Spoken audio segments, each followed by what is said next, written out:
Psych2Goers, and welcome back to another video.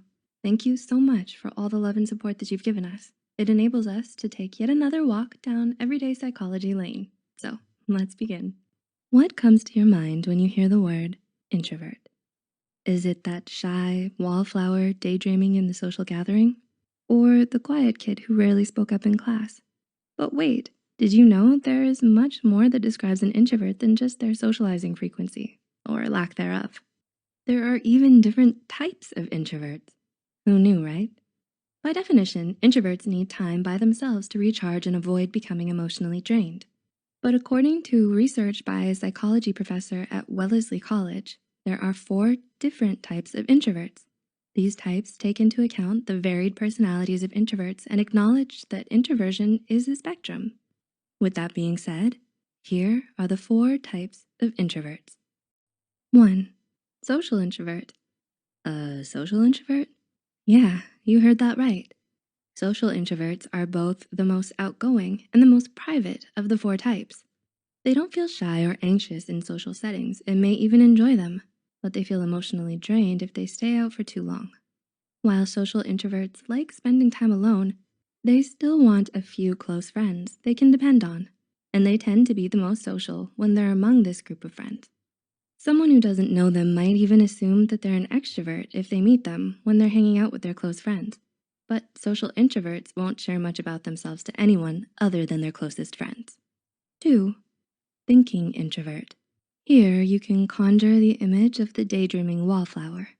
Thinking introverts also don't mind socializing, but they rarely do so because they're lost in their own little worlds. They often find themselves daydreaming and may seem aloof to those who don't know them. Thinking introverts are also very introspective and therefore more in tune with their feelings than the average person. Other people may have a hard time connecting with thinking introverts because they have a unique thought process and prefer to experience their thoughts rather than taking the time and energy to explain them to others. 3. Anxious introvert. Do you know of someone who might replay social encounters in their head and think about what they said or did and what they could have done differently? Perhaps a better label for the anxious introvert is the shy introvert. To differentiate anxious introversion from anxiety disorders, anxious introverts crave solitude, even when they're with their close friends. They're extremely uncomfortable in new or large social situations and analyze or ruminate on their behavior whenever they're in public.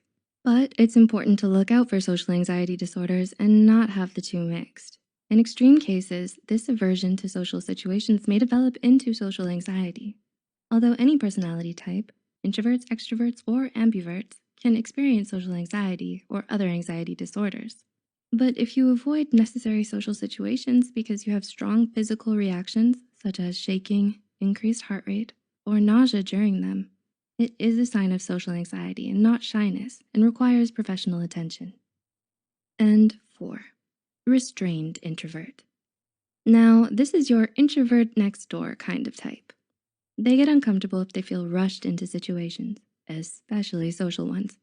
Restrained introverts are reserved, thoughtful, and don't like change. They'll go out if they've planned for it far enough in advance, but they would rather be relaxing by themselves, binging on their favorite shows, reading, or doing yoga. Restrained introverts find comfort in their routine and may also find it difficult to get their mind and body moving right after they wake up. They thrive in their routine and appreciate ample forewarning. If you think you're an introvert but didn't relate to any of these 4 types, you may be an ambivert or closer to the extrovert side of the personality spectrum. Learning more about your personality type helps you communicate your needs to people with different personality types and strengthens interpersonal relationships. Did you find this insightful? Will you now be able to tell the different types apart? Can you think of any other types? If you're an introvert, which of these 4 types did you relate to? Share this with an introvert you know to find out what type they are. If you enjoyed this video, be sure to hit like and subscribe to Psych2Go for more content. Thanks for watching, and we'll see you in the next video.